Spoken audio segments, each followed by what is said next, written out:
What is going on, everybody? This is Rick Adams. Alongside me is my partner, Jack Farris. This is J&R's PUCKHOUSE. It's May 23rd, 2022. Tons of playoff hockey to talk about. We got Memorial Day weekend coming up. Is Jamie ever going to unblock me? We don't know. But, Jack, what do you think?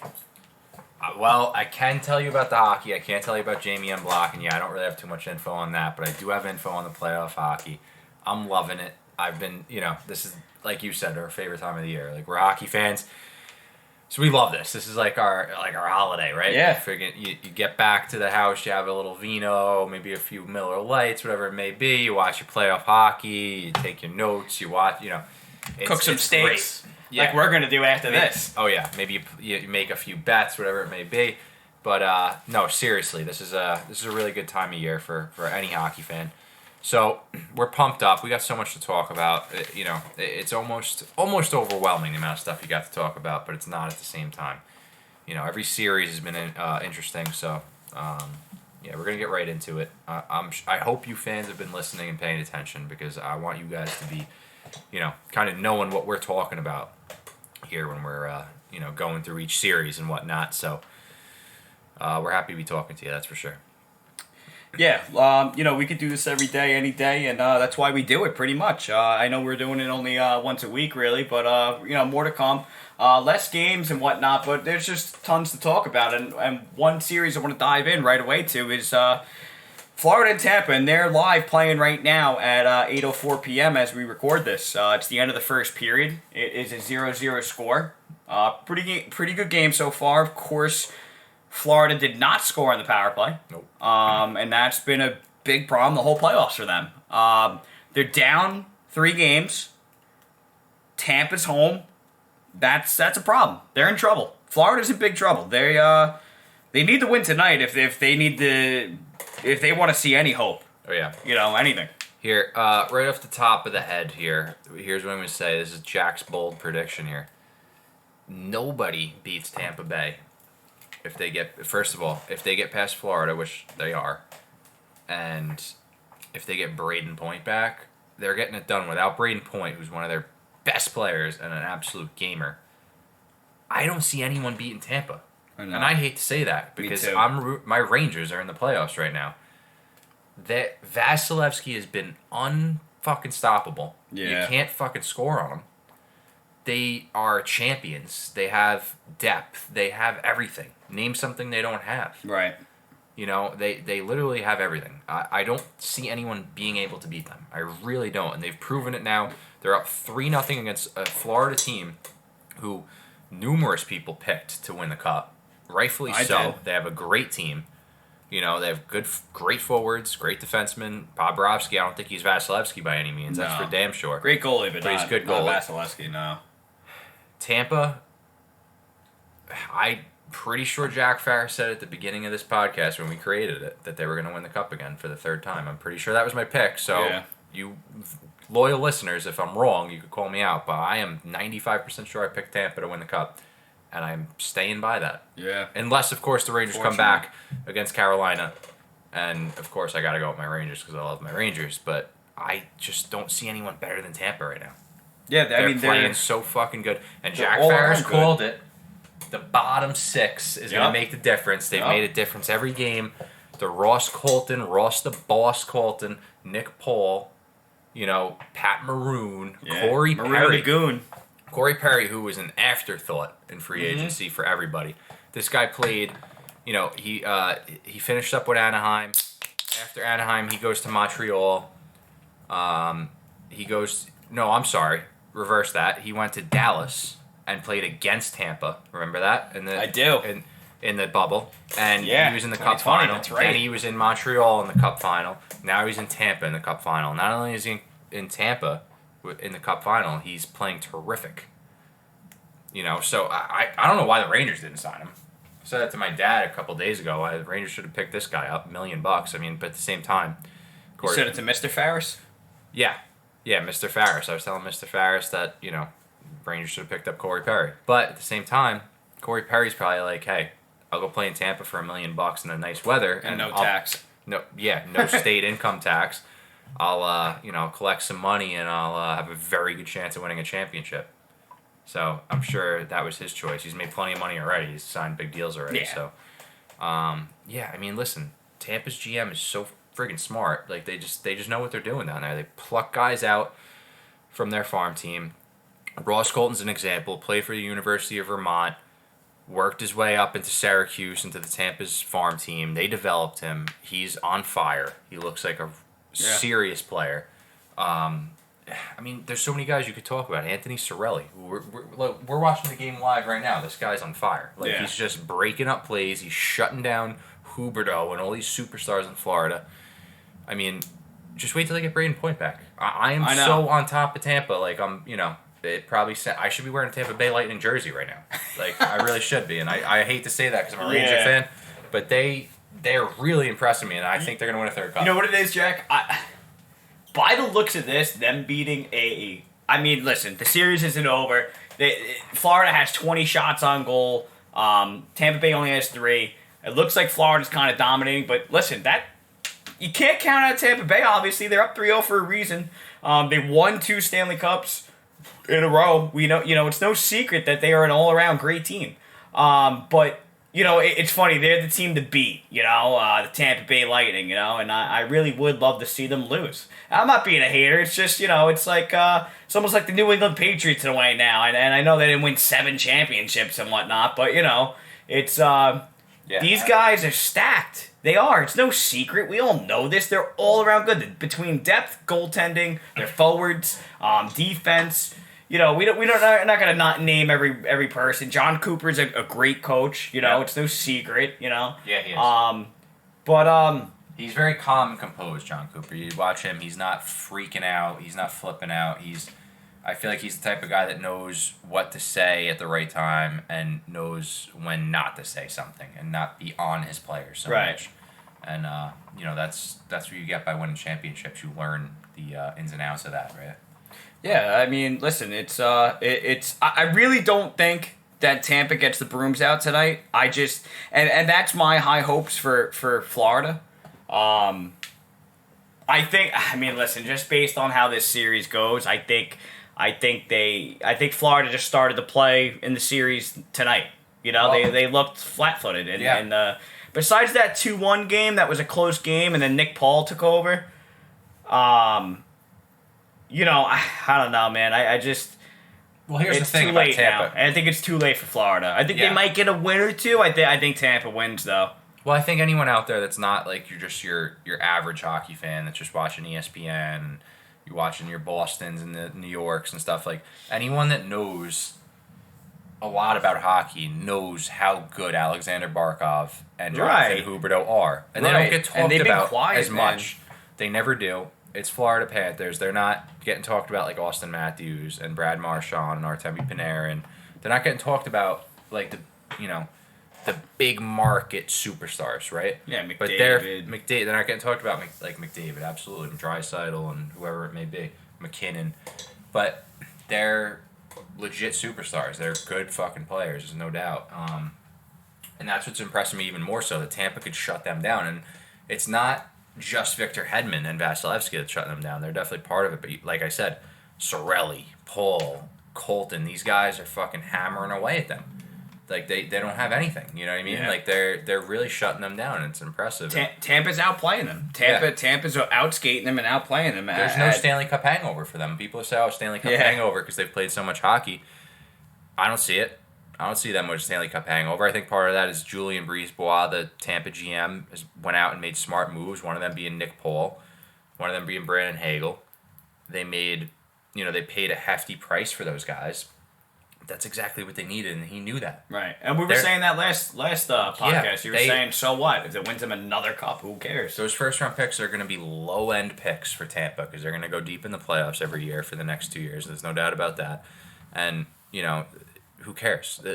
You're not going out and getting a Kucherov. You got him. You got Stamkos. You got Point. You got Hedman. You got Vasilevsky. The biggest thing is having the best goaltender, which Tampa has, in my opinion. They really do. They do. I think my boy Igor Shesterkin will be there one day. He's number 2. But he's not Vasilevsky yet. I think he's number 2.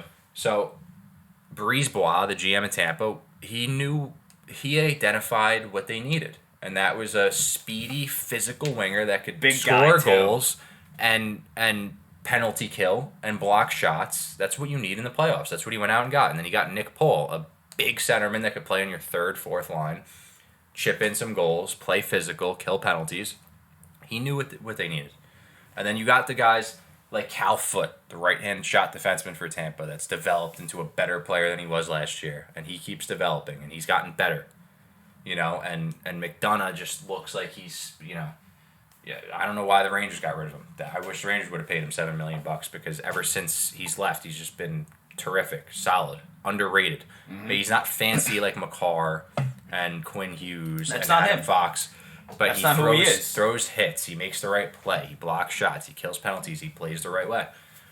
So Tampa's a legit championship team, obviously. I'm not breaking news by saying that because they won 2 cups. But they, people did count them out to win a 3rd cup. They're like, I don't know, Florida's going to beat them. A lot of people said that. Not just you, Rick. I mean, a lot of people said that. So I think it's, you can't count these guys out. They're too fucking good. Can't. They're legit. They have a good mix of everything. Listen, the only thing, and I don't wish this on anybody, I think the only thing is if tragedy happens, if, all their key guys get hurt. Maybe even if just Vasilevsky gets hurt. I think if they stay healthy, I think they really can win it all. And my attitude wasn't like that in the last episode and whatnot.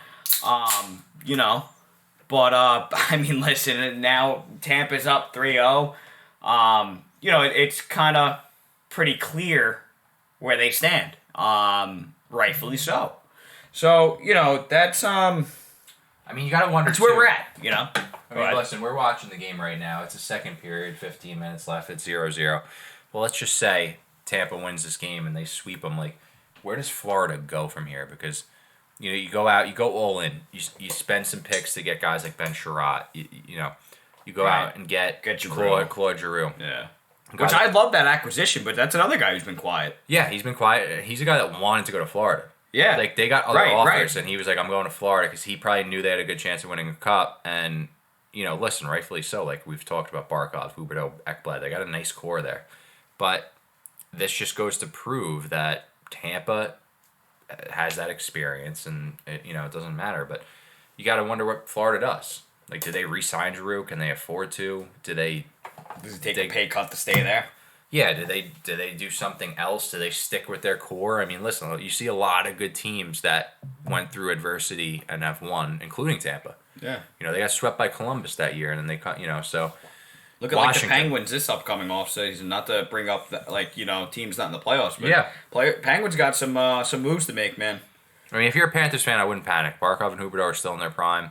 Ekblad's still in his prime. Yeah, and they're both locked up. Spencer Knight looks like he's going to be an amazing goalie. So I think Florida Panthers in the future are going to be a very, very, very good team, force to be reckoned with. But it's just like your Washington Capitals. Look how long it took them to win. They had good teams for years. They kept getting beat, and they finally won. They kept the core together. Sometimes not panicking and trading away your core is the way to go. I mean, you could, and listen, that's what Tampa did.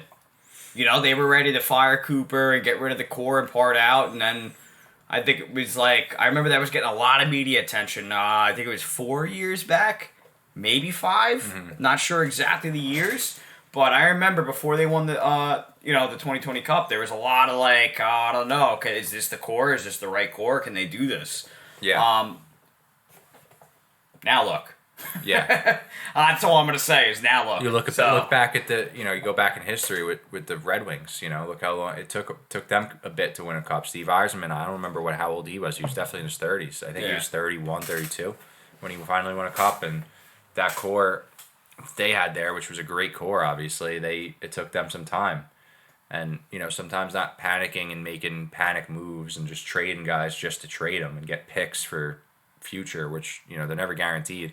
Yeah. Everyone likes draft picks. If you're rebuilding and you got a good scouting staff, you could really replenish your entire farm team, and you could really scout the right way and really stock the cupboards, I guess, with good players and good prospects. But it's not always guaranteed. Right. It doesn't always happen. So I mean, I think Florida Panthers, if they lose against Tampa, whether they lose tonight or they lose in 7, I wouldn't panic. I think they got a good core. I think they could come back and be a good team in the next couple of years for sure.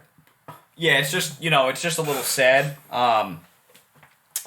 that you have this great year, the President's Trophy winners and whatnot, and you lose. But again, I mean, you're losing against Tampa, the 2-time Stanley Cup champs. You can't. Listen, is it sad? I'm not gonna say you can't sit there and cry about it, but I'm just saying, like, you gotta realize who you're losing to. Yeah. Like think about this. Like I said in the last episode, Toronto fans are losing it. Trade everybody, do this, do that. But it's like, you guys lost to Tampa in 7. Yeah. No, Toronto put up a very good fight. You can't panic. No. You can't panic. Toronto put up a very good fight against them. I think the only difference with Toronto is they're paying so much money to just 3 guys. And I don't think Tavares, as much as he's a leader and he's a veteran and he's still a good player, he's making $11 million. And Marner's making like $11 million. Maybe they reconstruct his contract, maybe, listen. You got Matthews making a lot. So, like, they have no space to do anything. They don't have depth. They can't, like, Tampa, they can't beat Tampa. They can't have a third line that's very good. Right. Because they don't have the cap space. Right, exactly. And that's what's hurting them. Like, if, that's the problem. No, you're right. Listen, if they were able to get a guy like Nick Paul on Toronto, I think it's a different story. And Alex Killorn. These guys. Yeah, Killorn, like, come on. Cirelli. Guy who puts the puck in the net. They can't afford. Big boy. Nobody's pushing him around. They can't afford Cirelli.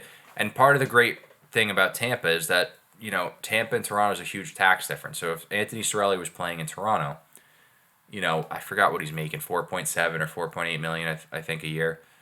He would probably need like 5.5, 6, right? And they all have the same cap, but the difference is the taxes. Oh yeah, to get in return. Yes, I know. If you're making $4 million in Tampa, you're keeping way more of your money than if you were making $4 million in Toronto. Right. That's for damn sure. No, absolutely. So, I don't blame any of these players for going out and getting their money, but I think that's part of the problem in Toronto is because you got 3 guys making a big chunk of the money that there's only so much money to go around, and they can't fill out their third and fourth lines and their third D pairing with very solid players, or because it's going to be young players or guys that are on they just don't have the money. They spent a shit ton of money on Matthews, Marner, Tavares. Nylander makes like $7 million. He's been great, I think. People say he doesn't play hard and stuff, but he's skilled. He's scoring goals. He's consistent. Every game. But not to go on a tangent about Toronto here and go off topic, but that's my issue with Toronto is that they got 3 guys tying up all the money, and they need to kind of. Listen, I saw a poll recently. I don't know if it was on Twitter, Instagram, whatever it was, but it was like one of the hockey pages I follow, maybe the Hockey Opinion, or one of those pages, and it was like, what should the Leafs do? Keep the core, run it back, and get some depth. Trade one of the key guys. And again, not to go crazy into off-season and about Toronto and whatnot, and I know I said it last episode, but I really think they should keep it one more year. If they could fit in a guy, maybe reconstruct somebody's contract, whatever they got to do to free up cap, maybe get a Nick Paul type of player, Ross Colton type of player, even like a prime Matt Martin type of player. I know they had Martin before, but I think that they could fix their bottom 6. I don't know. I don't know. That might be the difference maker. That might be. Listen, oh man, folks. Tampa Bay Lightning just scored, and Florida has just completely outshot the Tampa Bay Lightning. And my boy Alex Killorn. We were just talking about him, folks. Folks, the Tampa Bay Lightning have 1 goal on 7 shots. They just showed a replay of Florida hitting a double post, and I don't even want to blame puck luck, but this is just absurd, folks. I mean, just going by shots alone, you could tell that that Florida is just outplaying them. A double screen, it looked like from in front there. Oh, it was a deflection. I'm sorry, folks. Sergachev took a slapper from the point, and you see Killorn tip it in, or it's a deflection, goes off him.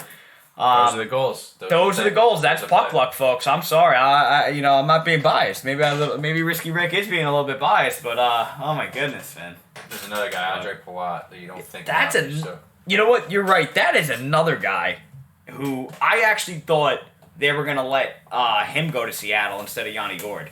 Honestly, that's another thing. Yeah, They had Yanni Gord too. they did, and he's that type of player. And like, I feel like Ross Colton kind of stepped in and replaced him in a sense, Right. and I feel like he's done a great job at that, in my opinion. Fuck I think yeah. he's one of the He fucking has. like he's just done his job every night in and night out. Like, Right. he's done what he's supposed to do. And then you get rid of Coleman and Right. Barclay Goodrow on the Rangers. But like, yeah, you got Colton who stepped right in and done his job, kind of replacing Gord. And then you go out and acquire Nick Paul and Brandon Hagel to kind of replace Coleman and Goodrow. That's, Brisebois, like I said, knew what he needed. He needed to Right. recreate that third line because he already has two good second lines. So Folks, they're going to a coach's challenge for a missed game stoppage. You might as well, right? If the coach did see something, why not take a shot at it? Because for them to get the go-ahead goal here, this could be a big momentum shift. Who knows? For all we know, this could be the deciding factor of the game. And listen, I'm not counting Tampa out over a fucking... what are they saying? It's out of play? I don't know exactly because I wasn't keeping my eyes on the screen. We was looking up some stats here, but guy saying it's out of play, but I can't tell by this replay. But let's see this right here. I don't know. I don't think it hit the netting. I don't think so either, honestly. I don't know, folks. We'll keep you updated, even though by the time you listen to this, you'll know the outcome of the game. But yeah, listen. Folks, we're gonna see. I think we're gonna see a better Stanley Cup final than last year's. Last year's was really shitty. I'm sorry, no offense, Montreal, but I thought I really thought it was just not fun to watch, and I wasn't even being salty because the Islanders lost.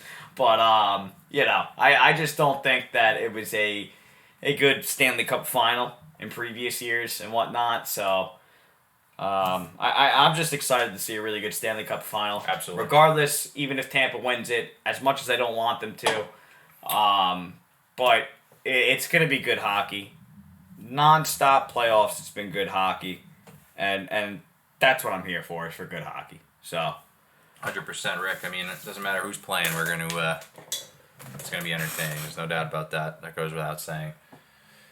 I think, yeah, Vasilevsky. We could go on about Tampa for probably another hour. I mean, just how interesting they are as a team, and honestly, just surprisingly, I did not think they were going to be up 3-0. I thought this was going to be a way tighter series. Against Florida. You're right, man. That's what's. If there was a shock factor, honestly, I think it would be this series. Besides Mike Smith standing on his head, and I'll get into that later. I think this might be the number one shock factor in round 2. Yeah, I think you're right. Because 3-0 against a very it shouldn't shock. Yeah, it shouldn't shock anyone that Tampa's capable of doing this. That's what I'll say. But at the same time, Florida's a very good team, and I knew that going in. Listen. If I don't know if Tampa wins tonight, I would have never bet Tampa would sweep Florida. I knew Florida. Right. I thought Florida was better than that. I would have put my money on Tampa winning the series because I like Tampa, but I would have never said they were going to sweep them because I know how good Florida is. No, exactly. Listen, especially Florida having the first 2 games at home. I didn't say they were going to go up 2-0. I think they were going to at least get one win. At least one. Yeah. But the games say otherwise. So, but listen, folks. Looks like that goal is gonna stand. But listen, when you listen to this podcast, you'll know the outcome of the game. So yes, you will. Let's dive into Colorado versus St. Louis. Yeah, we spent enough time in Tampa, Florida. Yeah, we'll jump back to them. We'll jump back to them. But listen. All right, I want to start it off with this, and this is no disrespect to Sam Girard, but losing Girard's gonna hurt. But I think Colorado's just that good. Not that they could afford to lose him, but I think they're gonna be okay. And I like Sam Girard. I wish he was on the Islanders. I like him. I think he's a great player. I think he can move the puck. He can play D. You know. He's mobile. Yeah, he's a good mobile. skater. He's not. He might not be the 6'5" defenseman that can pummel you and whatnot, but I think Colorado's that good, man, and they've had trouble, getting out of the second round and whatnot, but now that Binnington's out, and by the way, I don't think Kadri intentionally meant that, and all you listeners out there, you could curse me out and say what you want. I am a Kadri fan. I liked him, but I'm not even being biased. It doesn't look like it was intentional, but we'll dive into that later. I do want to say that good luck trying to catch Cale Makar. It's almost like he's Connor McDavid as a defenseman. That's what I want to say right now. Honestly, that's how I see it. I've heard he's a little banged up. Really? Yeah, I think he's a little banged up. He hasn't been but that's the funny part. It's like he's still probably the fucking one of the best defensemen in the playoffs right now. Maybe like him and Hedman. I know. Even being banged up like that, but yeah, he's been great. My pick for Colorado has made a real difference. Gabe Landeskog. Yeah, he's played hard, especially coming back. Yeah, and absolutely. And the thing with Landeskog, coming back from injury, man. Seriously, he's been freaking on fire. Yeah, he had the knee surgery in the regular season, and that just goes to show you that Colorado was so good. They didn't need to rush Landeskog back from surgery because they knew they were making the playoffs. They were doing great. No reason to rush him back. He has his knee surgery. He rests up. He recovers from the surgery. He comes back in the playoffs. He's rested. He's fresh. His knee's better. He's playing great. He's scoring big goals. He's playing playoff hockey. Landeskog's huge. A lot of people like to focus on Makar and McKinnon, but Landeskog's a big game changer for them. There's no doubt about it. He's playing hard. He's playing the right way. He's playing playoff hockey. He scored a big goal for them the other night. There's no doubt. I will say St. Louis has looked pretty damn good though. No, they have, and that's a team I counted out. And speaking of St. Louis, my guy David Perron, man, I said to watch out for him. Yeah. That game too, he took over. He had those 2 big goals, man, and I like him a lot, man. I actually do. I don't know. I think if he stays consistent and he's able to make that happen and keep putting the puck in the fucking net, as simple as that. Easier said than done, but I don't know, man. I mean, like I said, I counted out St. Louis, but I don't know. I mean, they looked really good that game too. I know Colorado leads 2-1 right now, but home games, man. Home games are huge. 100%. All right. St. Louis, they've been able to. Folks, this is no goal. Not to dive back into the Florida-Tampa series, but this is huge. And I know when you guys hear this, I keep mentioning it. This is insane. It's 0-0. Folks, this could be a big momentum shift for the Florida Panthers right now. They might be fired up. They might be, listen, I know it's only 1 goal, a lot of hockey left, blah, blah, blah, blah, blah. But, this could be what Florida needed to get this win. We'll keep you updated. I think they'll get it right back. We'll see. Let's talk about Cooper doesn't look so happy. That's sure. He looks like he's flipping out. Anyway, but listen,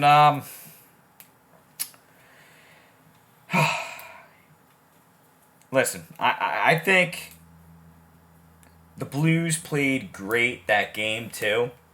They had 18 block shots. I think if they I'm not saying if they have 20 block shots a game, they'll win the game and blah, blah, blah. But I don't know. I mean, you gotta watch out still for guys like Tarasenko, Ryan O'Reilly. And that's a guy that I always counted out too, is Ryan O'Reilly. He's sneaky good. He's quiet under the radar. Yeah. That's a guy that you want to talk about under the radar is Ryan O'Reilly. Good two-way guy. Yep. He's a goal scorer. I don't care what anybody says. He's able to put the puck in the net. He's very good defensively. He's not going to razzle-dazzle you at the coast-to-coast toe drag, like around 5 guys, but he's very good defensively. He's experienced. He's a veteran. He's won. He does his job. He's good at face-offs. He's physical. He's a game changer that people don't really talk about as much because, like I said, he's not He's not going to put up 95 points and have a highlight reel ESPN fucking goal. Maybe if he plays on the line with McDavid. Maybe. Yeah, maybe. But yeah, I mean, they have guys that could score. My boy Pavel Buchnevich, former Ranger, he's been on fire this year. He's been good, man. David Perron, he's I think 33, 34 years old, expiring contract. He's been unreal. Contract year. Brandon Saad, he's won cups with Chicago. He's got playoff experience. He's a veteran. He's been playing great, I think. People don't really pay attention to St. Louis's blue line. I shouldn't say that because I know the St. Louis Blues fans are like, what the fuck are you talking about, Jack? I certainly do. I shouldn't, But, I think Colton Parayko's underrated. Huge right-handed shot defenseman. Plays physical. Can score. Bomb of a shot from the point. Justin Falk's solid. He's locked up for years. Torrey Krug, great puck mover. Yeah, I think, like I said, Jack picked St. Louis. You did. I picked St. Louis. My thing now is now that Binnington got hurt with the Kadri collision. I know. Is Husso going to be able to step in and handle all the big games? I don't know. That's a note I have here, yeah. I think losing Girard for Colorado, like you said, Rick, it'll hurt them a little bit, but I think Devin Taves, Makar, Bowen Byram, these guys will be able to step it up, and they'll be able to get past not having Girard. I don't think it's going to help not having Girard because he's a real good player, especially offensively. He's good, yeah. But I think the bigger question mark now is that Binnington's been playing pretty damn good, and now they're losing him. Is Husso going to be able to step right in and eat those minutes up and play the right way? He was majority of the starter in the season, if I'm not mistaken. Yeah, at the beginning they played. In the first series Husso stepped in and played really good, and Binnington was shaky. But ever since then, I'm even saying in the regular season, wasn't the majority of the start there? Yeah, for the most part. Sure. I know it's probably pretty even, but if I remember correctly, Husso might have had a couple more games. But my guess is that Binnington's got a concussion. That's the only reason they're not I'm playing. sure. Yeah, after a collision like that, I mean, whether it's intentional or not, it was a high-speed collision, folks. That's If it's not hard. I think they said it was a lower body injury, but I mean, listen, if you're not concussed, good for you. But I mean, listen, he's out for the series, so we'll see. That's definitely gonna hurt because he's been playing good. Hey, look, it's gonna take St. Louis, like not only their vets like we've talked about, Saad, O'Reilly, Perron, Tarasenko, obviously, who's been lights out. I think ever since requesting that trade, he's been doing his job and then some. But I think it's going to take the young guys like Thomas Kyrou stepping up to get past Colorado. Right, I agree. I'd secretly like to see St. Louis. I'm kind of rooting for St. Louis. I picked them, obviously, so I want to win that bet. Yeah, I know. Colorado's a very, very, very good team. We spoke about Landeskog. I think it's going to come. Listen, does Husso come in and just really step up to the plate and just show? I'd love to see it. Honestly. Does he show that he's an elite goaltender in this league and he wants a starting spot? Does he play lights out? Does Kemper continuously play good? Because that's another story. Yeah, I mean, speaking of that, oh boy, folks. Well, guess what? Jack Farris called it that the Tampa Bay Lightning would just strike right back. Yeah. And listen, folks, this is something else. I just want to know. I want to make this known. I believe it was 22 shots on net. Bless you, Jack, just like last episode. Thank you. I think it was 22 shots on net for Florida when they were under reviewing that last goal. And Tampa had 7 shots. Now Florida has 29 shots, and Tampa has 9 shots. So I don't even want to blame Bobrovsky. I don't want to blame defense. It's just... Yeah. I'm speechless. Rick is fucking speechless, honestly. Yeah. I really am. It was a nice shot. It looked like it was right under Bobrovsky's glove. See, Andrew Brunette here is like trying to challenge it again. I don't know what he's doing. But can't they only do it once? I don't know what he's looking at. I'm pretty sure. Yeah, I don't know what he's looking at. Hand pass? No. Oh, fuck. Hand pass in the offensive zone? I don't know about that. Oh, fuck. Hold up. Give him credit. Folks, hold up. Dude, that's a hand pass. I'm sorry. I'm not being biased. That's a hand pass. I don't care if he's having his fucking hand on the stick and whatnot. That's a hand pass. Wow. That's a hand pass in the offensive zone. That might be a hand pass, folks. Yeah. I was about to go off about how you should listen to Jack if you want to win some money gambling. But Folks, I have money on Florida tonight, but I'm such a degenerate that I got money on both teams because you got to hedge the bet. Yeah. But anyway, what a fucking game so far, I have to say. I really have to say. Anyway, we're this podcast is all over the place because we're watching a live game, but that's how it is in the playoffs. this is what we do, man. Playoffs, they're all over the place anyway. Bless you, Jack. Oh, man. Jeez, this guy when he drinks or something, maybe it's Rick Adams' place over here. I don't know, but it's the pollen. It's the pollen in Long Island here. Season. Yeah, it's that season, folks. But all jokes aside, I think listen, I was saying St. Louis Blues, can their goalies handle this? Now Binnington's out. I don't even know who replaces him. I don't even know. I don't follow the St. Louis Blues like St. Louis Blues like that. I know it's playoffs. This is our job, and blah blah blah. Listen, we also have regular lives. I'm sorry, not to disappoint anybody, but listen. I don't think that Colorado has the best goaltending either, but I do think that Colorado has the better blue line. And not to jump around from series to series, look at Carolina. They have a great blue line, and look at who their goalie is right now, Andy Rana. With Anderson being out. So and I'm not shitting on Ranta or anything. He's been playing great regardless the whole playoffs. But it just goes to show how good that blue line is. So excuse me. I do think that I don't know. St. Louis has a good blue line, but I think the Colorado Avalanche might have might have the edge on them, and maybe they come out with a W. We'll see. We'll see that game tonight. And folks, that goal was overturned for the Tampa Bay Lightning due to a hand pass. Let's talk about it. Tampa will get it right back again. Oh boy, third time's a charm. Third time's a charm. I don't know how if they're showing people in the stands reacting to it. I'm sorry, they must not watch hockey often because it's clear as day. That's a motherfucking hand pass. It was, yeah. I know. I mean, know that, yeah. You can't do that in the offensive zone. You can't. That's gonna be a meme later. Yeah. Oh yeah. Anyway, so I agree with you there, Rick. I mean, I think the blue line. I really like Colton Parayko. You know, I like Torrey Krug a lot, who's been banged up with some injuries and he hasn't been 100%. But I do think if you got to pick one blue line, it's got to be Colorado, just because of McCarr and Taves, and they added Josh Manson at the trade deadline. He's solid, big right-handed shot defenseman. He had a big goal that game one, man. That game winner. I really think St. Louis, like they're big guys like Tarasenko, O'Reilly, the veterans like Saad and Shen. Like they're gonna have to really, really step up to the plate, and you're gonna have to see Ville Husso step up and really show that he's, a legit goaltender in the NHL. That's what's going to have to happen. I think there's no way that Colorado just kind of, rolls through St. Louis. But that's going to be the defining moment for St. Louis. Does Husso step up to the plate and do what he has to do? And, that's where we're going to go from there. I mean, you got the young guys like Thomas and Kyrou and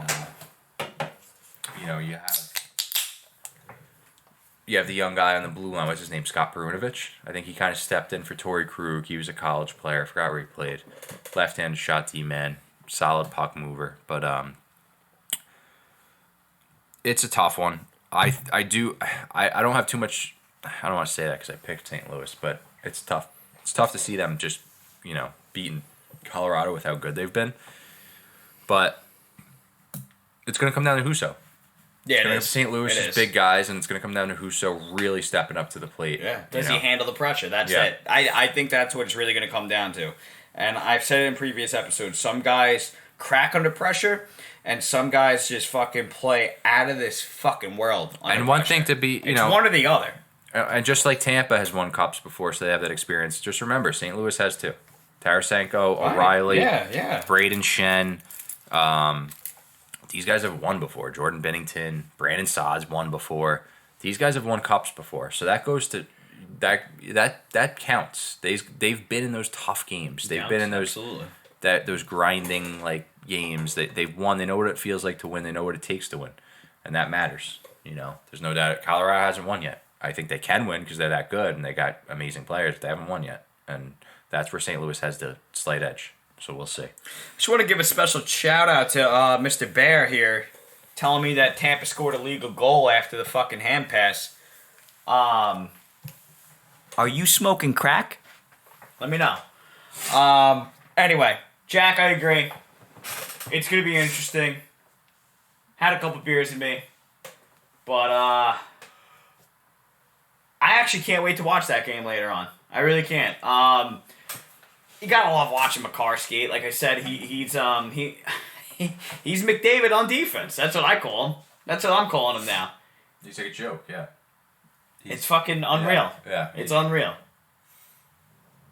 But yeah, no, it's gonna be good. It's gonna be good hockey, regardless.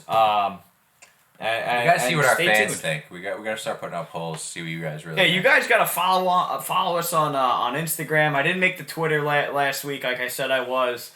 Who knows what I was doing, but we'll make a Twitter. We're now that Elon Instagram. Musk is running it, I think Rick's gonna be more inclined. Yeah. to Oh yeah. Risky Rick Adams is gonna be all over that. Didn't used to like Twitter, but I got used to their display and whatever and their interface or what do you want to call it, but yeah, so folks, listen, follow us on Instagram. JR Puckhouse is our handle there. JNR's Puckhouse on Spotify. We're on YouTube. Give us a like, comment, share, subscribe, all that stuff. And listen, interact. Don't be shy. Listen, we missed some stuff about series that you want us to mention and talk about or whatever it is. You let us know. Yeah. That's what we're here for. We're here to talk. We're here to talk about and provide the content that you guys are looking forward to.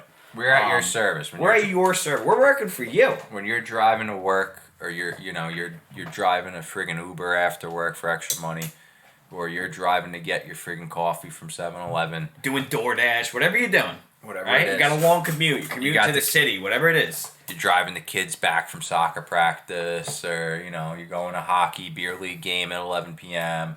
You're driving to New York City to your commute. Jack and Rick are there for that. Yeah. That's what we're here for. Okay, this guys? is the JNR's Puckhouse. You tell us what you want us to talk about. And we'll talk about it. We'll talk about it. Let's talk about it. Let's talk about it. Listen, very excited for the games that are playing right now in Tampa, Florida. Very excited for St. Louis and Colorado later. This is a series I've been dying to talk about. It's the Calgary Flames and the Edmonton Oilers in the Battle of Alberta. And I don't want to go into detail with every single game. I was saying this before while we were doing our notes.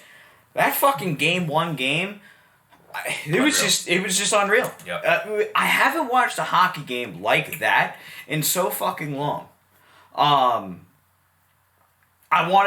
rooting for Edmonton. I know I picked Calgary, and I did say it. Yep.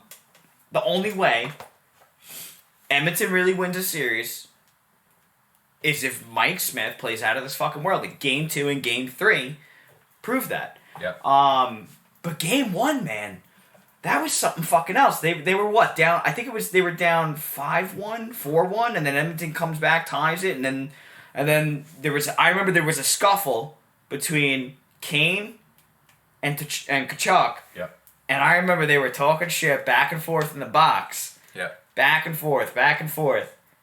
And then Rasmus Anderson scores that goal, that big go-ahead goal. Rasmus Anderson, we talked about him. Yeah, we did.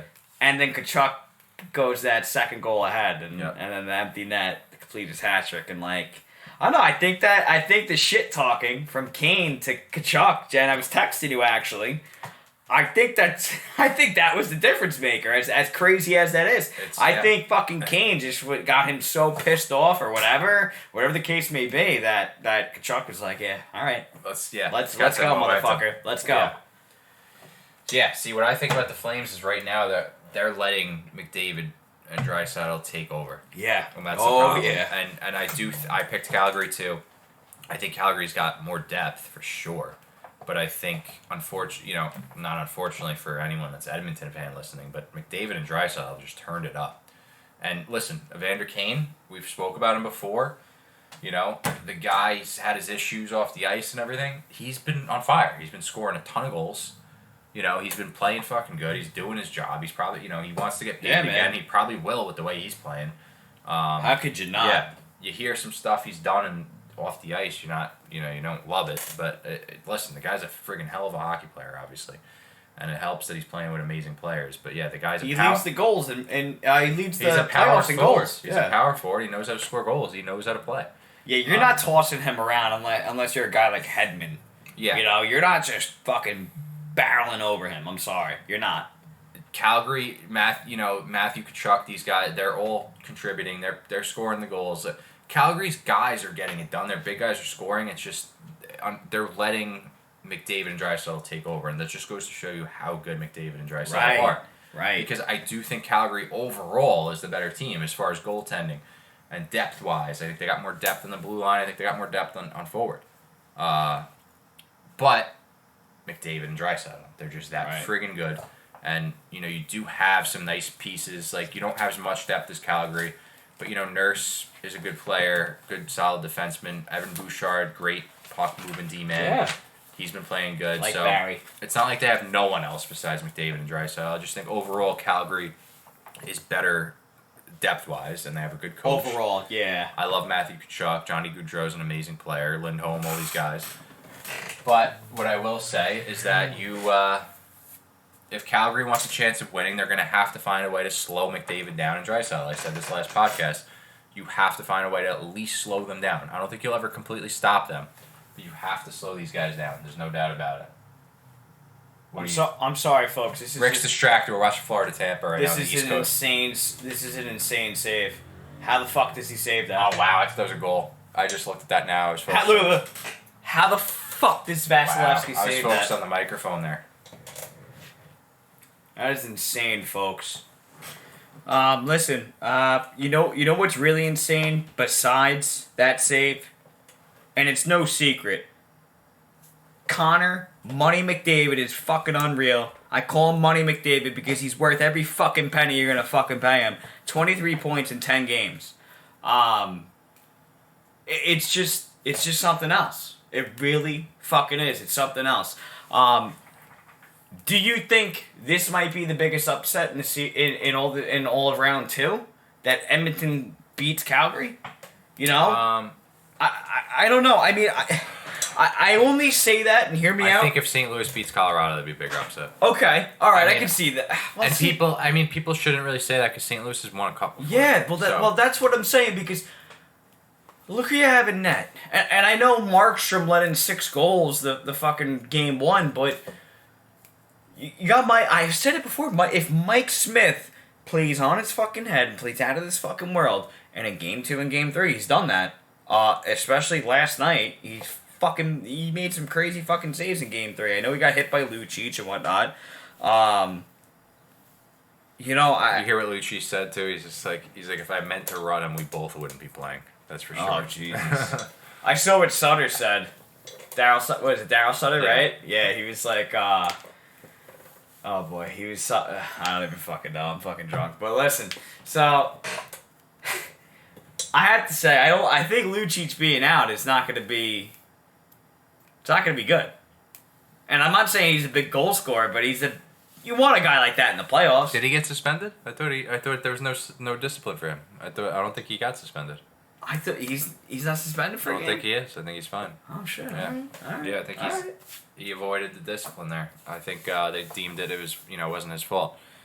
But yeah, I mean, it would be an upset, I guess, but like I just think people know how good McDavid and Draisaitl are. I think the question marks with Edmonton was obviously their goaltending. Was Mike Smith able to get it done? Koskinen's always been a little bit, of a question mark himself. I just think Calgary played so good during the regular season, and Markstrom is such a good goalie and has played so well. They're able to score goals. Yeah, it would be, but I mean, maybe Calgary lacks a little bit on the blue line. You have a few solid, Noah Hannafin. You got a few solid blue liners, but I think McDavid, Draisaitl could expose those guys easily, just because they're that good. if you don't want to overthink this whole Calgary Edmonton series, it's going to take Markstrom playing lights out and Kachuk, Gaudreau, and all these guys to really chip in, score those big goals like they have been, but to continuously score them.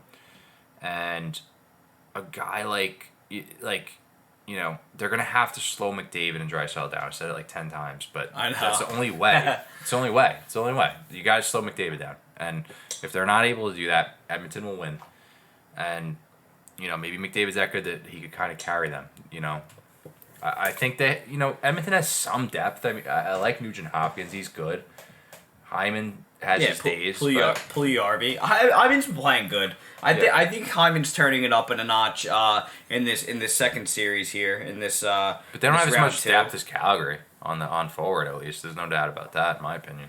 Yeah, but those guys have been quiet. I mean, Gaudreau's been playing great. I think Kachuk's been playing great. You got Mangiapane and Yarn Croak and guys like that. Cali Yarn Croak's a good Toffoli needs to step it up, man. Toffoli's got to do more. Toffoli, yeah. Ravioli, potato, tomato, right?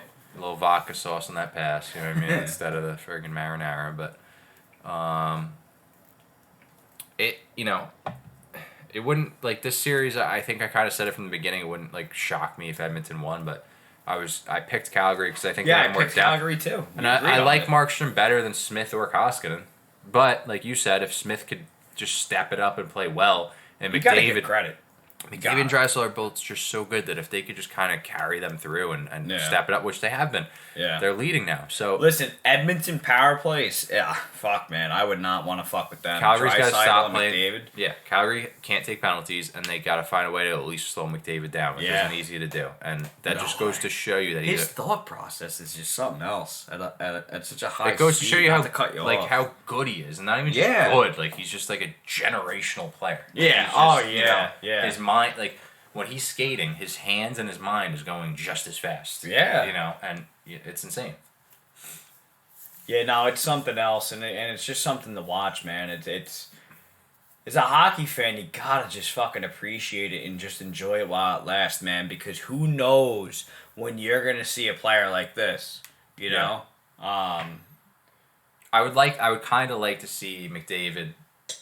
Like, I think it's good for the league if McDavid goes deep in the playoffs. That's for sure. 100%. And if you're an Edmonton Oilers fan, you want him going, because if he keeps losing, that's not good, But he's unbelievable. Obviously, it's not breaking news here, but right. Calgary has to find a way to try to slow them down if they want to win, and Markstrom's going to have to keep playing well. I don't think they're going to have trouble really scoring goals. They've been able to do that. The Calgary forwards have been able to contribute. Right. Whether it's Kachuk or Gaudreau or Mangiapane or Lindholm. So I think the D's going to have to stand strong. Markstrom's going to have to keep playing good, and you're going to have to find a way to slow McDavid down. I don't know if that's possible. Yeah. That might be the reason they win. Listen, 3 guys I want to give absolute credit to is obviously Connor McDavid. And I don't want to let him get all the shine. I got to give some props to my boy Draisaitl too. Yeah, he's been playing out of this world, and and number 3 is Mike Smith. Mike Smith. I mean, listen, he's stood on his head. Yeah. He's fucking playing great. He sure is. He's playing fucking great. I don't care what anybody says. He's playing great. Yeah. 40 years old, playing at the NHL level, and just I don't know, man. It's just it's like imagine they go to the Cup. Imagine that, and they beat a team like fucking Tampa. I don't think that's gonna ever happen. I'm sorry. That'd be one hell of a series. That's one hell of a fucking series and one hell of a fucking story. Yeah, well, seriously. If you're an Edmonton Oilers fan, that's a documentary in the making right there for Mike Smith personally. I think that Edmonton would, if that comes down to it, I don't think they're gonna be. Tampa might be a team that can slow McDavid down just because of their defense core and their penalty killing style forwards and their Vasilevsky. I keep saying it, but before we get ahead of ourselves here, let's. I know. Battle of Alberta. It's been friggin' interesting to watch. I'll tell you that. Not tonight. Tomorrow night, Tuesday night. It's Battle of Alberta again, so can't wait to watch that. But let's see. 9:30 tomorrow night on ESPN. Let's talk about it. Let's watch it. Can't wait. Canadian fans are probably Sportsnet or TSN or something like that, but yeah, something like that. Yep. Well, just want to mention real quick, 2 hat tricks for Mr. Evander Kane. Good guy. Great guy. Yeah. Great guy, just like Tony D. And speaking of Tony D, let's wrap up Don't compare them. into Carolina. Carolina Hurricanes against the New York Rangers. All you motherfuckers out there that say no shit about the home games. They're so important in any sport. And to all those people that are hearing this right now, you know who I'm talking about. And I hope they take it personally. Yeah, no shit, Rick. No shit, right? Yeah, I know. Home games are so important. Look at the Garden. Look at them. Yeah. Look at it. Just look at it. Yeah. That's all I'm gonna say. Look at it. The Garden gets behind their fans. They're pumped. They're ready to go. They're loud. You know, that's gotta like psychologically put a little edge on the players. Like they know that their fans are behind them. And same goes for Carolina. Carolina's pretty damn loud too. So. Yep. Listen, Carolina looked scared in the Garden. That's all I'm gonna say. I really do believe, and this is coming from an honest fan, I believe the Rangers are gonna tie the series up at home. I think they're gonna win Game 4. I really do think that. I believe it. do too, because I'm a Rangers fan. But like I have respect for Carolina and how good they are. That like I'm not, one of those Ranger fans that are gonna sit here and say that we're just gonna win the series like flat out. I hope we do. Obviously, I'm rooting for the Rangers. I'm a Rangers fan, but like I just think Carolina is so good that like we played great last game. Igor's gonna have to stand on his head 100%, and he has. He could been. steal So the there's series. No reason why he could steal the series, Jack. I think Jacob Trouba's been playing great. One guy I want to mention from the Rangers, young kid, Braden Schneider, unbelievable. He's been playing great. Playing good under pressure. Unless you really follow the Rangers, you might not know him as much. Keandre Miller's been very dependent on minutes-wise. They've been really depending on him.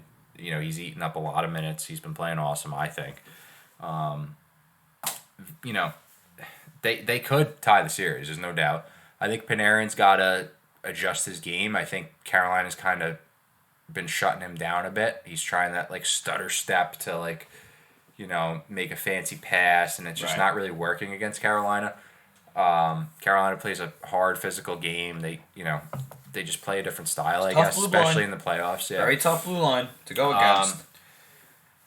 My Rangers could beat them if Igor keeps standing on his head and their big guys keep playing big. Listen, I would like to see Goodrow come back. I don't know if he's gonna. That'll help. What's the status on that? Do you know, Jack?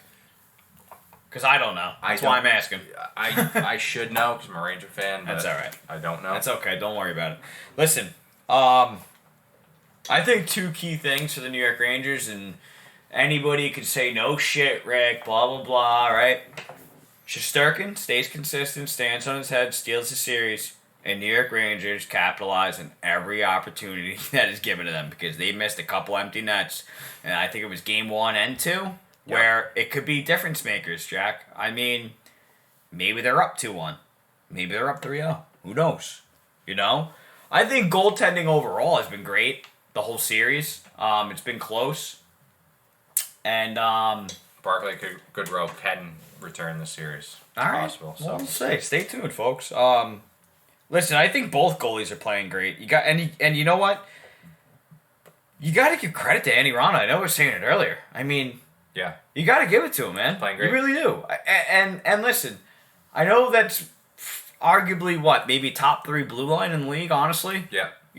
But it's still, the blue line doesn't play in between the pipes, know? No, Ronta stepped in and played unbelievable, there's no doubt. I have heard Anderson is back in practice, and he's playing like in a full practice, contact and everything, so there's a possibility you see him back.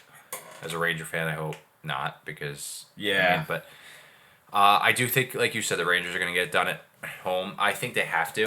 I think they have to go back to the Garden and win a game. If they don't, if they lose next game and they go down 3-1 and then they go back to Carolina, I don't think that's it's not a good situation for them. I will say that. But hopefully they could go in tomorrow and beat them at home, like you said. They get the home advantage, and you know, they played great last game. I think Kreider was on fire. He was doing his job. He's going to the front of the net. He's flying around, and their decor played great. For me, it's Igor. He's just been lights out. That's a huge part of why they're able to win. And Igor's going to have to keep playing good if they want to have a chance of beating Carolina. There's no doubt. Yeah, I mean, listen. Their penalty kill has been good too.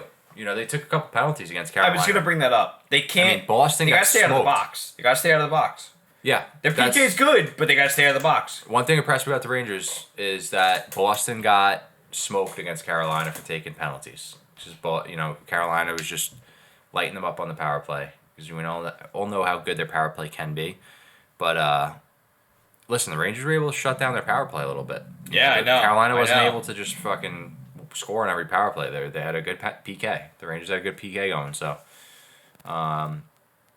like you said, Rick, they got to go in there and Igor's got to stand on his head again, and everyone has to just play their game and play good. Their big guys got to step up. Mika, Kreider, Panarin's got to adjust his game, I think, a little bit. I think he's got to be a little more, not as fancy and flashy, maybe. The kid line, Kakko, Lafreniere, Hedl, they've been getting chances. They've been playing good. I'd like to see a little more out of Strome. Their decor, like I said, I love the way Braden Schneider's been playing. Trouba's been playing awesome. He's got to keep playing that way. Miller's been eating up a lot of minutes. Igor's got to stay on his head because every position Carolina's more experienced, in my opinion. Right. I think Panarin's a better player than Svechnikov, but overall, I think Carolina's got more experience in the blue line. They got more, as far as their depth down the middle and their depth up front, they got more experience and more. Right. So Igor's gonna have to stand on his head. There's no doubt, and don't take penalties against Carolina. Yeah, and it's gonna come back to home. Use the home game advantage to your advantage because absolutely, I think that's gonna be the way they win is coming back and winning at the Garden, and then going and having a strong game in Carolina for Game 6. Yeah, listen, it's no secret. Carolina Hurricanes, great fucking team. Rod Brindamore, great fucking coach, great player when he played. Ronta's really stepping up when it matters most. I know I picked Carolina to win the series, but I don't know, man. And I can't believe I'm saying this as Islander fans. It would not shock me if the Rangers win in 7. It really wouldn't shock me. I hope. That'd be some hell of a series. I don't know, man. I don't know. It's just something else, man. The young guys got to really step up, including Shesterkin. You want to talk about young guys? That's true too. Like that Cheadle, Kakko line and whatever. Well, listen. If Carolina's top 6 steps up, Aho has been consistent, but I'm talking about guys like Svechnikov. I can't even fucking say his name. Svechnikov and fucking Teravainen and fucking all those guys. Trocheck, yeah. Trocheck, yup. Even Nina Ryder. Listen, if those guys step up and just turn it on into a different fucking gear, good luck, New York. Honestly, man. Don't take stupid penalties. Yeah, that's the thing. If those guys can really get the power play fixed and whatnot, and I don't know, man, that's scary, man. That is scary. So, I mean, I think 3 keys. This is Risky Rick's 3 keys out of this series. Shesterkin needs to stay on his head. 100%, yeah. Rangers need to stay out of the box, right? Yep. And I think if Carolina's top 6 picks it up, I don't know, man. Those are 3 keys to the series. No bias. There's just all around, both sides.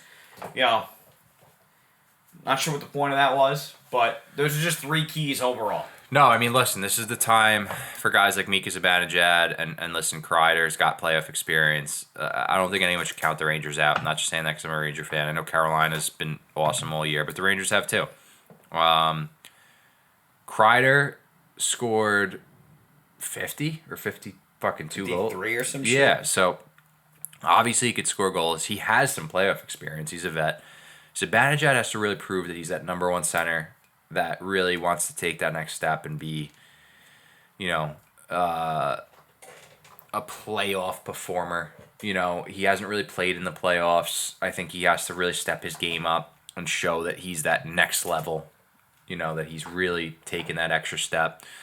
Panarin has some playoff experience with Columbus. I know that. I think a little bit with Chicago as well. He has to, I think, adjust his game a bit because he did score that huge Game 7 goal. But he has to adjust his game. When I watch him, he's a little too fancy, maybe even a little too patient with the puck. And maybe Carolina's kind of like learning his game a bit, I guess. And picking up on it. Yeah, and I think reading him like a book is what I like. I think the Rangers have enough up front that they can get it done. If it comes, I like obviously Kreider and Zibanejad. I think Strome has to step it up, but I just think that the Rangers' downfall sometimes is that they're young and inexperienced on the blue line a bit, and even at forward. I think it's going to come down to the Rangers' big guys, and when I say big guys, it's Kreider, Zibanejad, Panarin. Right. A guy like Andrew Kopp. Andrew Kopp's on my player to watch list. I think he's got to step it up. Him and obviously Igor Shesterkin. Igor's got to just stand on his head and keep playing well if they want a chance of beating Carolina. That's my take on it. Coming from a Ranger fan. I agree, man. It's going to be interesting. I say that about almost with every game. That specific word, interesting, but it really is. I don't know how any other way to put it, really. I think that's the perfect word, because you got all these teams right now in round 2 are great teams. I mean, these are interesting series. These are. I mean, listen, we got Tampa on live right now. It's 0-0 going into the third period.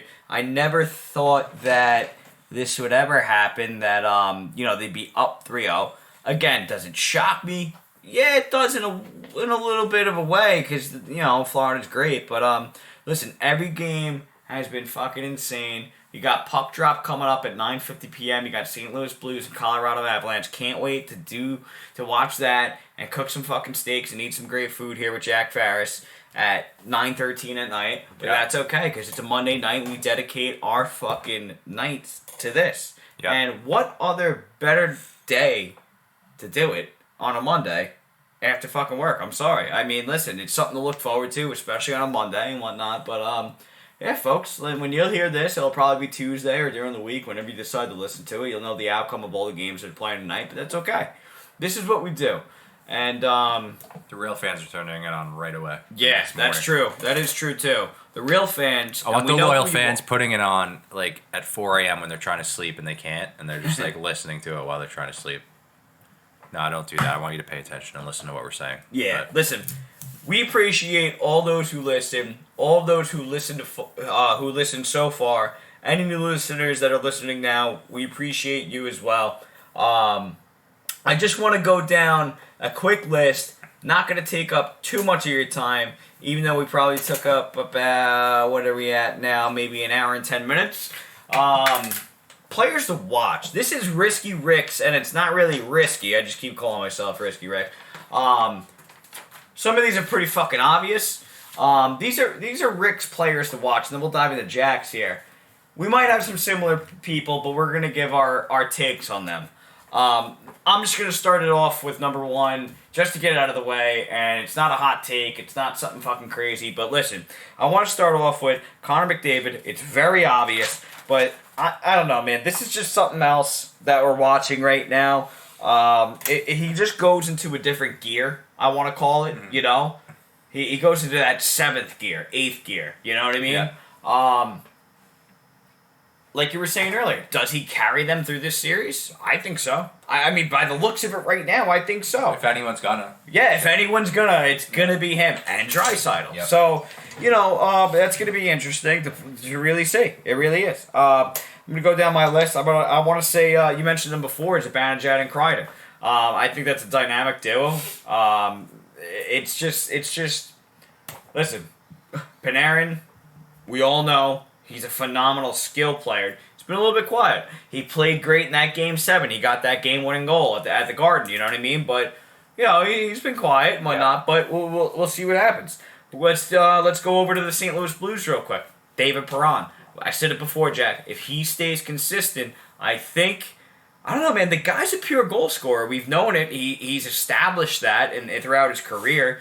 So I think that's a big deal. Nazem Kadri in that series, I think, is he going to play head up hockey a little scared now that he knows everybody's kind of after him after the Binnington incident? Yeah, I don't know. I don't think he strikes me as the type that's going to be scared. I don't think so either, because he's a hockey player at the end of the day. Yeah.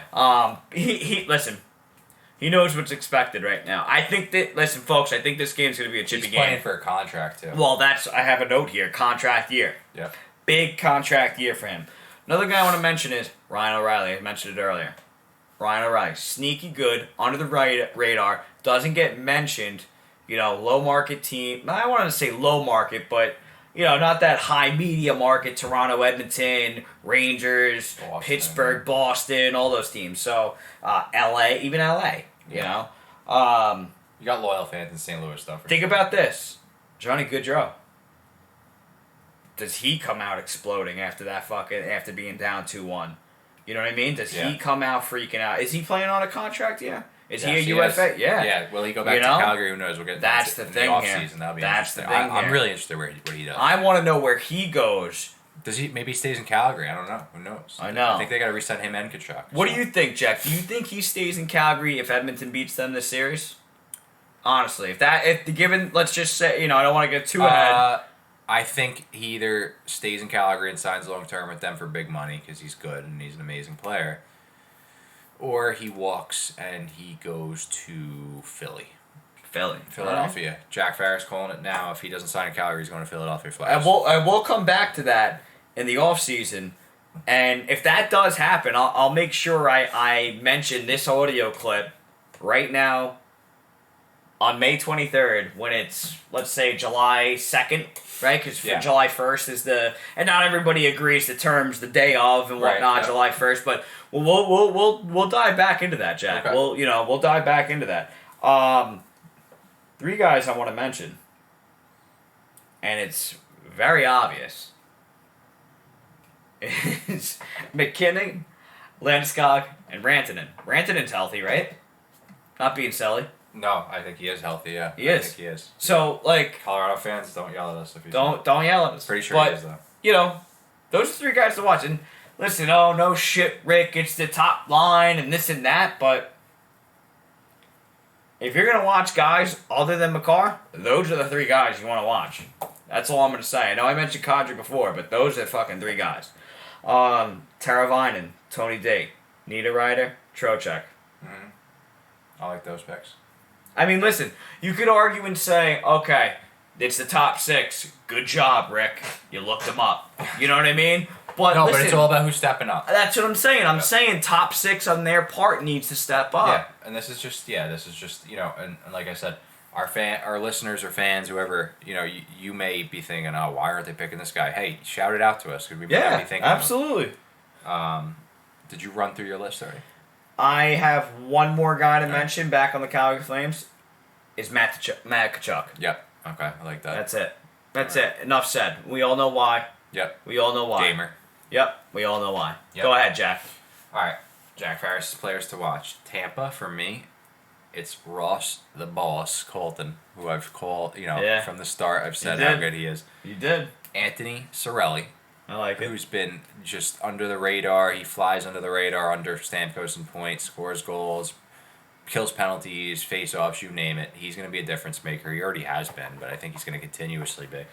For the Rangers, I think it's going to be Andrew Kopp. I think, you're going to, like I said, you need Kreider and Zibanejad and those guys to really step up, but I think Kopp was an acquisition that they went out and made, and they paid a decent price for him.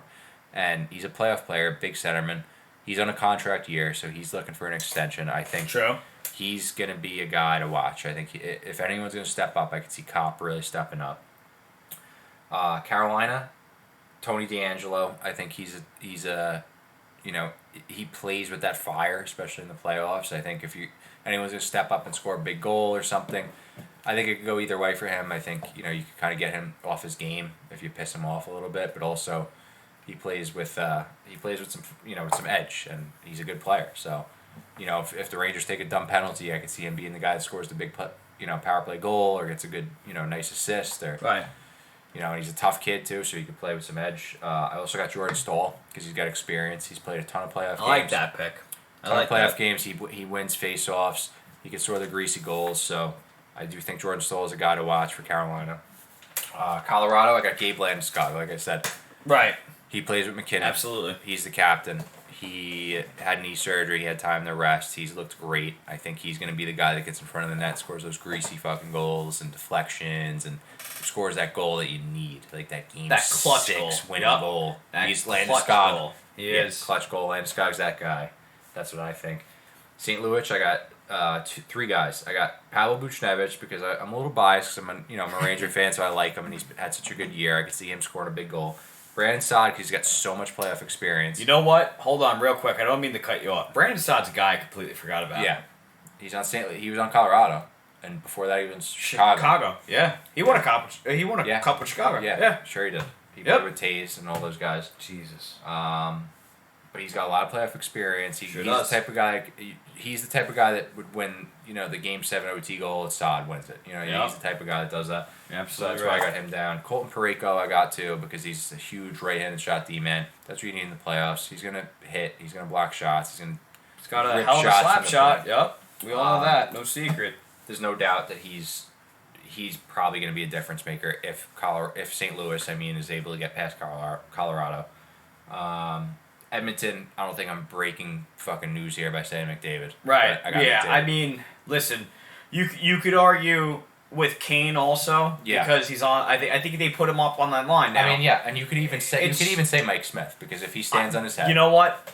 You're right. No, Jack, you're right. And I was so high on Mike Smith earlier. I actually want to do a live add-on to my list right now is Mike Smith. I gotta give credit, man. I mean, I said it earlier. You gotta give credit. Keep going. Yeah. I mean, for Calgary, I got Kachuk, Markstrom, and Calle Yarncroke because I do think that was a smart little acquisition they made.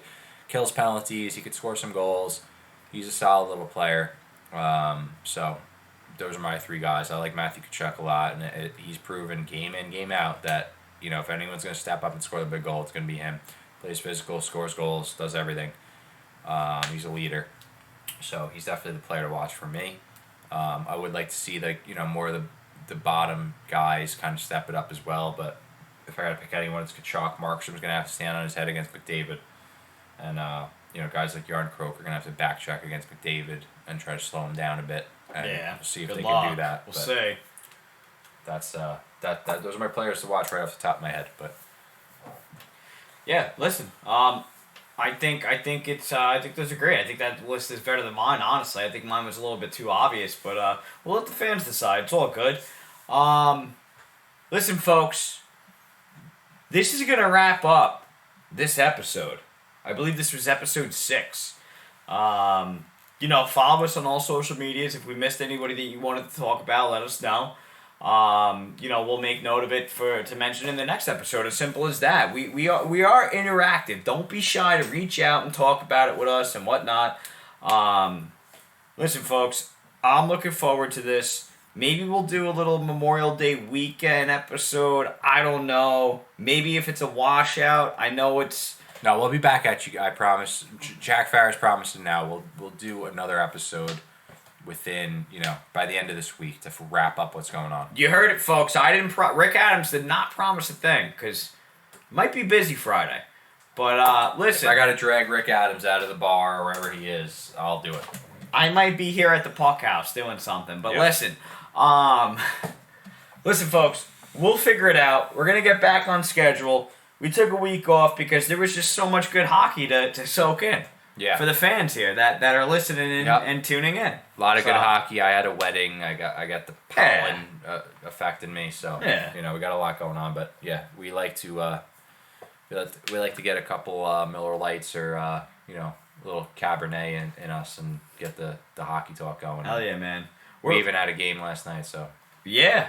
Oh yeah. A little in-person game there. But listen, Rick Adams and Jack Farris are gonna better chow down on some fucking porterhouses. We really appreciate everybody who tuned in. Give them Rick's picks real quick if they want to throw a little money on tomorrow night's games. Rick's picks tomorrow's night. All right, listen, folks. I'm not, you could say it's luck because I've been fucking striking out, but I said to a group chat, Carolina, New York, Edmonton. I said, listen, bet all the home games on Sunday. And guess what? All the fucking home games won. And I was being a little bitch. I wanted to bet the $100 on it. Would have won like $1,000. I think it was actually $780. But I did the 50 and then used the other 50 to hedge the bets if they don't win. I did that degenerate shit. So, Risky Rick did peck. Oh, man. I'm sorry, folks. Tampa just fucking went up. Oh, my goodness. I'm so upset. Fuck See, them. Jack Farris I hate Tampa. says they get it back, and they did. Yeah. Oh, man. Is it cold back, though? They're all looking. What the fuck? Wait, they all...